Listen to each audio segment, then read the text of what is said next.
नमस्कार, जय जोहार। साथियों, जागो पंच में आप सभी का हार्दिक स्वागत, अभिनंदन। साथियों, लगातार आप सभी जागो पंच देख रहे हैं। हमारे बहुत सारे साथी, हमसे लाखों से ज़्यादा साथी हमारे साथ जुड़े भी हुए हैं। तो साथियों, जागो पंच आपको हमेशा कुछ बेहतरीन चीज़ें देने के प्रयास करता है, जिसमें अंधविश्वास और पाखंड हमारा ख़त्म होता है। इसी क्रम में आज मैं आपको ये बताना चाहता हूँ कि अभी पिछले 10-15 दिनों से आप जागो पंच का लगातार कार्यक्रम नहीं देख पा रहे हैं, क्योंकि थोड़ी व्यस्तता के चलते कुछ मुकदमों की वजह से दिक्कतों का सामना करना पड़ रहा है, जिसकी वजह से आपको ये एपिसोड देखने को नहीं मिल रहे हैं कि हमारे समाज में अंधविश्वास और पाखंड ख़त्म हो। लेकिन साथियों, अगर ये मुहिम ऐसे ही धीमी पड़ गई तो निश्चित तौर पर हम अंधविश्वास और पाखंड को ख़त्म नहीं कर पाएंगे। लेकिन साथियों, मैं हताश व निराश नहीं हूँ। आज मैं केवल आपको ये इंट्रोडक्शन वीडियो दे रहा हूँ, और इस इंट्रोडक्शन वीडियो में आप देखेंगे कि आगे की जो सीरीज़ हमारी आएगी, कैसे ये हमारे समाज में अंधविश्वास और पाखंड का नाश करेगी, ख़त्म करेगी। तो साथियों, आज मैं लेके आया हूँ बहुत ही बेहतरीन पुस्तक। ये पुस्तक हमारे समाज में अवश्य ही अंधविश्वास और पाखंड को ख़त्म करने का काम करेगी, क्योंकि इस पुस्तक में जातियों से लेकर और समाज में धर्म के नाम पर फैलाए गए अंधविश्वास पाखंड के नाम पर, और समाज की विषमताओं के नाम पर, और जातियों के रूप में हमारे समाज में जो ये विध्वंसकारी विभेदकारी नीति बनाई गई है, उसके रूप में आप इसमें देखेंगे कि यह कैसे पुस्तक इन सभी का भांडाफोड़ करती है। पुस्तक का नाम है हिंदू जाति का उत्थान और पतन। ये मैं इसलिए पहले इंट्रोडक्शन आप सभी को दिखा दे रहा हूँ कि अन्य वीडियो में इंट्रोडक्शन देने का समय नष्ट ना हो, क्योंकि आपको सीधा सीधा पुस्तक का जो मूल रूप है, यानी जो लेखक ने जो मंथन किया है ना, समुद्र मंथन किया है, उस समुद्र मंथन का लाभ आपको मिल सके और आप इस पुस्तक का आनंद ले सकें। हिंदू जाति का उत्थान और पतन, लेखक ज्योतिषाचार्य विद्यानिधि श्री रजनीकांत शास्त्री, BA BL साहित्य सरस्वती, ज्योतिर्भूषण, किताब महल, इलाहाबाद। और ये central archaeology library, new Delhi की पुस्तक है। ये वहाँ सुरक्षित रखी गई है। और आप सभी को इस पुस्तक के बारे में थोड़ी भूमिका इन्होंने, हमारे लेखक साहब हैं, इन्होंने बहुत बड़ी लिखी है, लेकिन इसमें आप भूमिका को मैं आपको शॉर्ट करके बताऊंगा, और थोड़ा ही बताऊंगा, क्योंकि मैं चाहता हूं कि आप पूरी पुस्तक को इस तरह डायरेक्ट ना पढ़, पुस्तक के उन अंशों को जाने जो आपको जानना बहुत ज़रूरी है। तो साथियों, आइए देखिए क्या लिख रहे हैं लेखक भूमिका में। इस पुस्तक के लिखने का ध्येय हिंदू जाति को उसके वास्तविक रूप का एक मालिन्य मुक्त आईने की तरह केवल दर्शन करा देना है, ताकि वह अब से भी होश संभाले।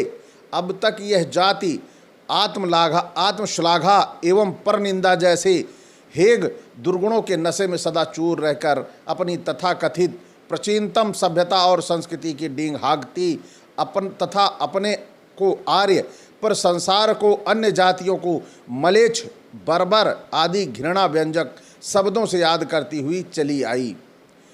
इस जाति का सदा यह दावा रहा है कि वह जगत गुरु है। जिस काल में संसार की अन्य जातियां बर्बरता के अथाह अंधकूप में पड़ी हुई थीं, उस काल में ही वह सभ्यता के उच्चतम शिखर पर आरूढ़ थी, और उसने अपनी सभ्यता का प्रकाश अन्य जातियों तक पहुंचाया। इस पुस्तक में हिंदुओं के इस दावे को निष्पक्ष होकर विचार किया गया है, ताकि जनता को मालूम हो जाए कि उनका यह दावा मान लेने से योग्य नहीं है। यदि इस पुस्तक को इस प्रकार के स्वतंत्र तथा निष्पक्ष विचारों का हम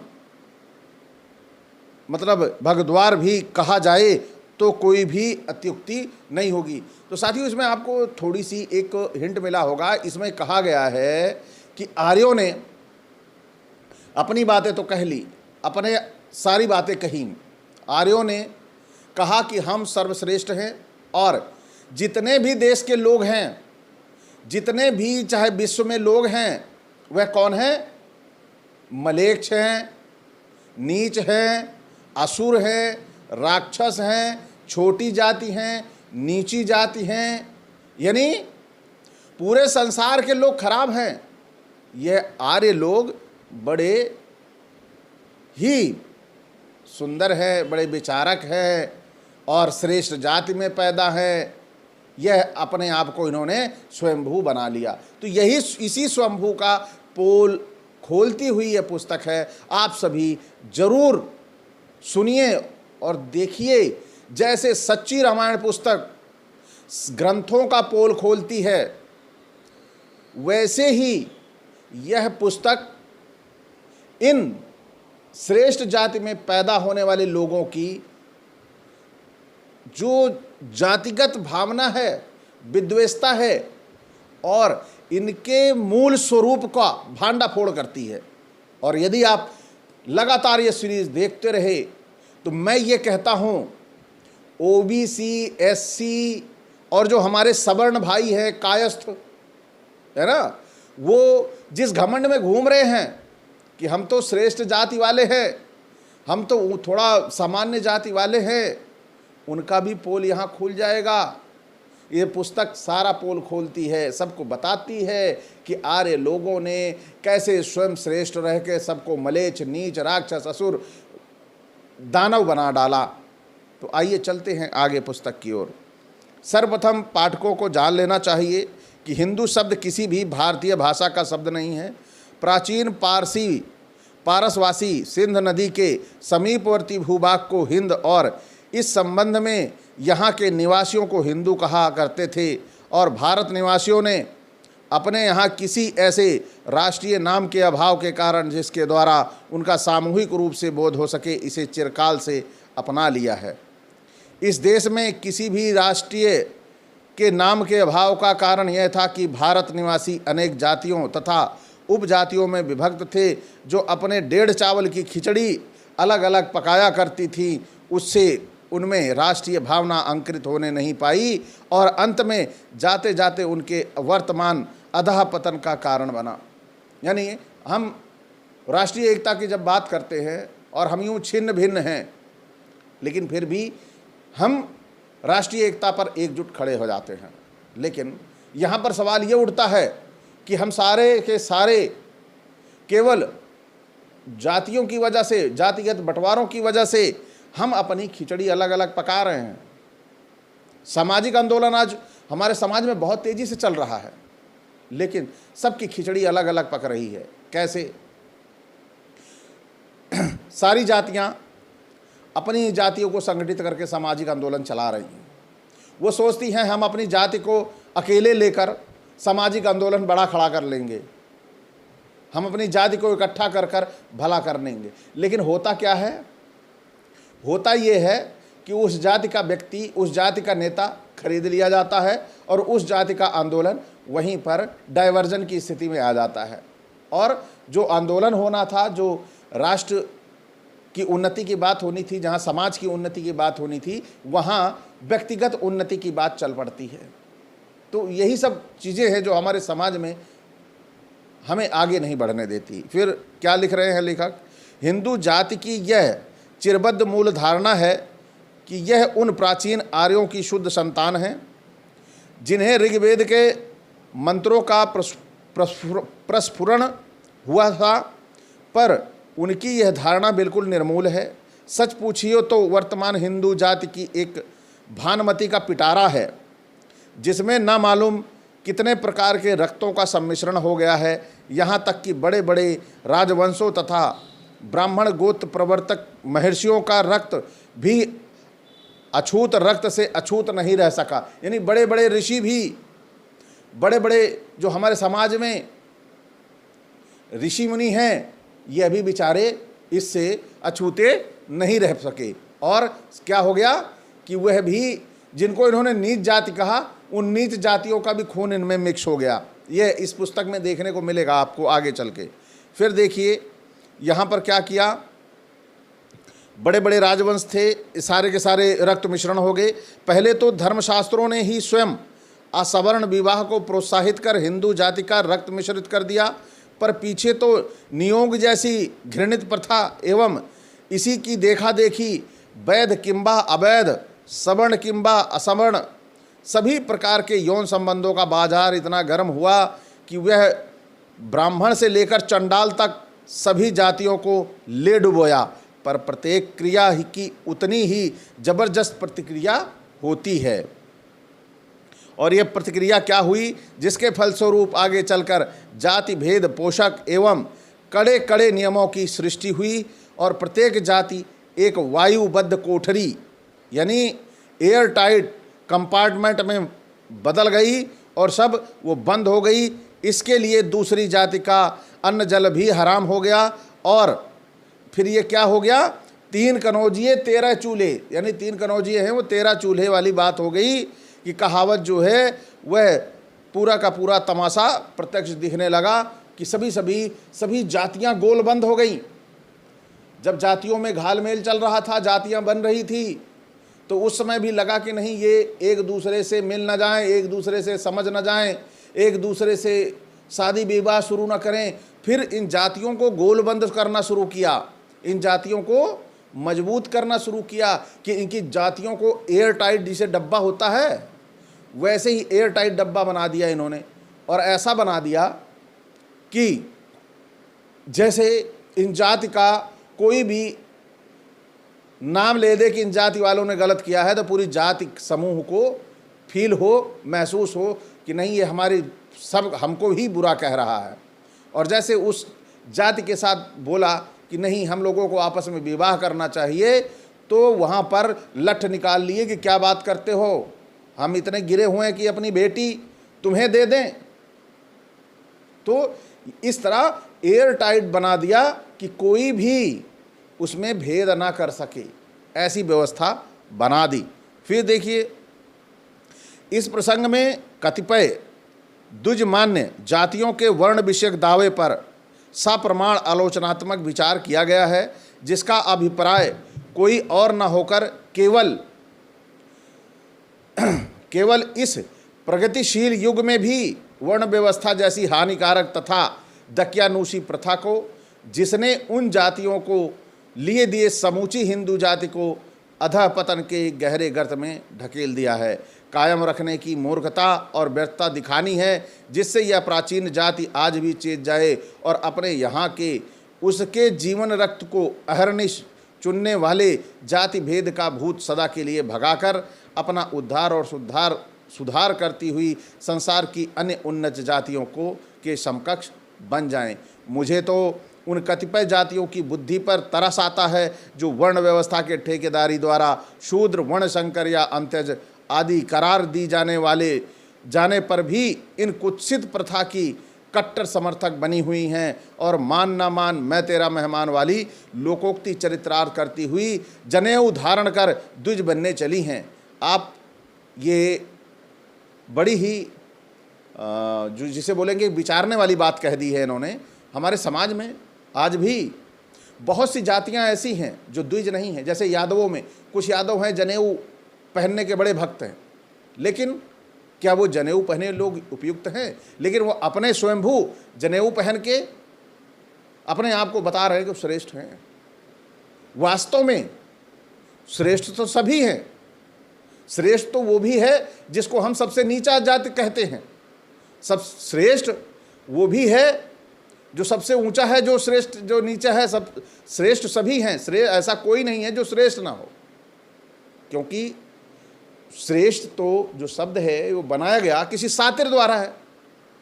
श्रेष्ठ हो सकता है दिमाग से, श्रेष्ठ हो सकता है अपने कार्यों से, श्रेष्ठ हो सकता है अपने गुणों से, लेकिन यहाँ श्रेष्ठ कैसे कि मैं इस फला जाति में पैदा है यही श्रेष्ठ होगा और कोई श्रेष्ठ नहीं होगा।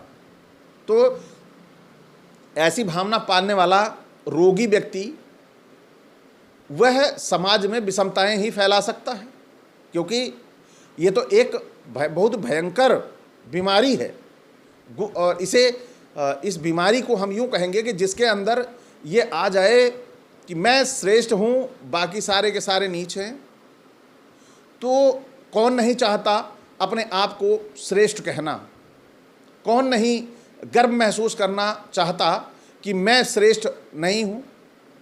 अगर उसे ये अधिकार दिया जाए कि तू मतलब अच्छा कैसे सोच सकता है, कि अपने आप को दुनिया के से कैसा मानता है, तो मैं समझता हूँ कि वह कोई भी ऐसा व्यक्ति देश में नहीं मिलेगा जो अपने आप को अच्छा और श्रेष्ठ न समझे। जैसे एक जो बोलते हैं यूँ कि जिसे बोले कि बहुत कम सुंदर है, जैसे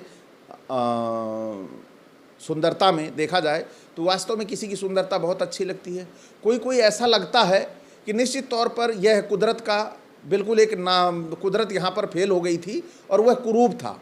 लेकिन उस कुरूप व्यक्ति से भी यदि पूछा जाए कि क्या तुम सुंदर हो, तो वो कहेगा कि हाँ, मैं दुनिया में सबसे ज़्यादा सुंदर हूँ, खूबसूरत हूँ।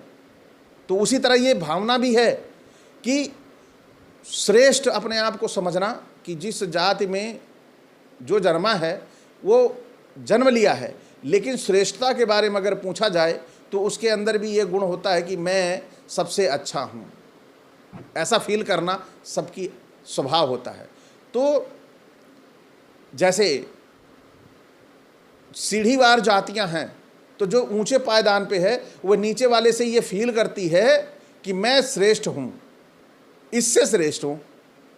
अरे लेकिन किसी से तो नीचे हो, तो लेकिन श्रेष्ठता की भावना तो है वहाँ भी, लेकिन यही श्रेष्ठता की भावना सभी में होनी चाहिए, क्योंकि सभी श्रेष्ठ हैं। कोई जाति न नीची है, न कोई जाति ऊंची है। अगर आप मनुष्य की श्रेणी में, जाति में जन्म लिए हैं, तो यह आपके साथ श्रेष्ठता का सबसे बड़ा पैमाना हो गया कि आप मनुष्य में पैदा हो गए।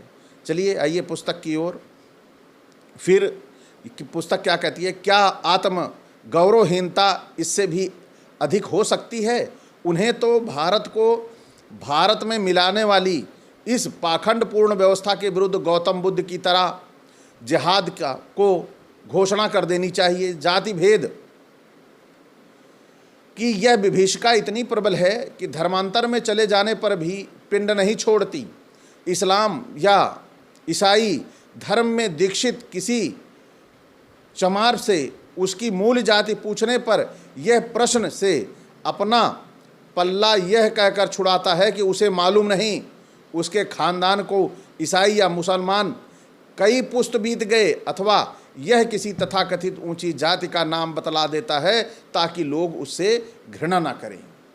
तो साथियों, आप सभी ये जानते हैं आज हमारे समाज में कुछ विशेष जाति के लोग बौद्ध बनने की प्रबल इच्छा रख रहे हैं और वह बौद्ध बनते चले जा रहे हैं।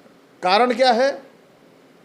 कि उनके अंदर ये भावना अब आ रही है कि वह श्रेष्ठ हैं, वह अच्छे हैं, तो वह भी सम्मान पाना चाहते हैं। वह उनको कोई कहे कि तुम छोटे जाति के हो, और यही जातिगत दंशता उन्हें खाए जा रही है। और इसी जातिगत दंशता के कारण उन्होंने इस हिंदू जाति व्यवस्था को त्यागने में कतई संकोच नहीं किया। क्यों? क्योंकि हिंदू जाति व्यवस्था में उन्हें पल पल अपमान के घूंट पीने पड़ रहे हैं। लेकिन इसको हिंदू धर्म के मठाधीशों ने महसूस नहीं किया और आवाज लगाई, हिंदू खतरे में है। कौन खतरे में है? हिंदू खतरे में है, आवाज लगाई।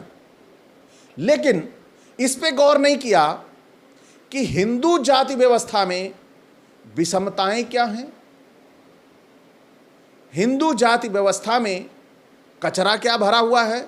इस पे कभी चर्चा नहीं की, इस पे कभी बात नहीं की। लेकिन ये जरूर कहीं ना कहीं कहा कि आज हमारा हिंदू कमज़ोर हो रहा है, हिंदू धर्म कमज़ोर हो रहा है। हिंदू धर्म भाई कमज़ोर नहीं हो रहा है। हिंदू धर्म में जो कचरा भरा पड़ा है, उस कचरे से लोग अलग हो रहे हैं, इसलिए कि अब उनको पता चल गया है कि अकेले तुम ही जाति से श्रेष्ठ नहीं हो, जाति से श्रेष्ठ हम भी हैं, क्योंकि हम भी श्रेष्ठ मानव हैं।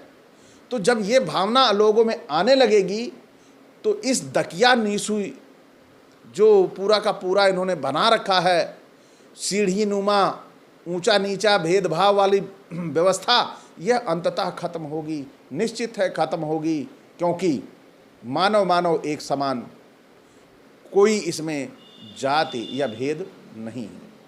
तो साथियों, आपसे सभी से यही एक अपेक्षा है कि आप सभी लगातार जागो पंच को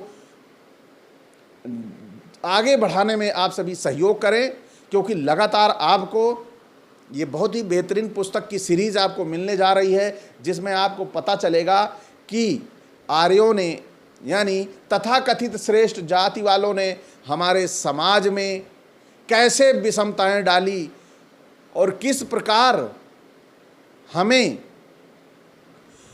उसी पे आनंदित रहने के लिए मजबूर कर दिया। यानी आज अगर किसी से बात हम यूं करें कि फला भगवान नहीं है, तो उस जाति के, जिस जाति में वो भगवान पैदा हैं, उस जाति वाले मधुमक्खी की तरह पीछे पड़ जाते हैं। क्यों? क्योंकि ये जो शातिर लोग हैं जिन्होंने ये ताना बाना बुना है, उन्होंने ऐसा ताना बाना बुन दिया कि सभी जातियों को ये लगने लगा कि नहीं, ये हमारी मूल चीज़ें हैं, ये हमारी मूल आवश्यकताएं हैं, ये हमारी परंपराएं हैं, ये हमारे संसार का सबसे महत्वपूर्ण हमारे लिए खुद ईश्वर ने आके हमारी जाति वालों के लिए किया कि हमारी जात में आके पैदा हो गए, और ये हमारे लिए बहुत बड़ी उपलब्धि है। तो इसी में आनंदित होकर, आत्ममुग्ध होकर वो समझ नहीं पाते कि वह कर क्या रहे हैं।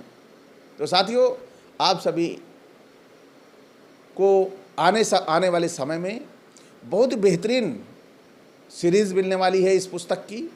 तो आप सभी ज़्यादा से ज़्यादा लोगों को ये सीरीज पहुंचाने का काम करिए, और पुनः लगातार आपको जागो पंच पे वीडियो अब मिलने शुरू हो जाएंगे।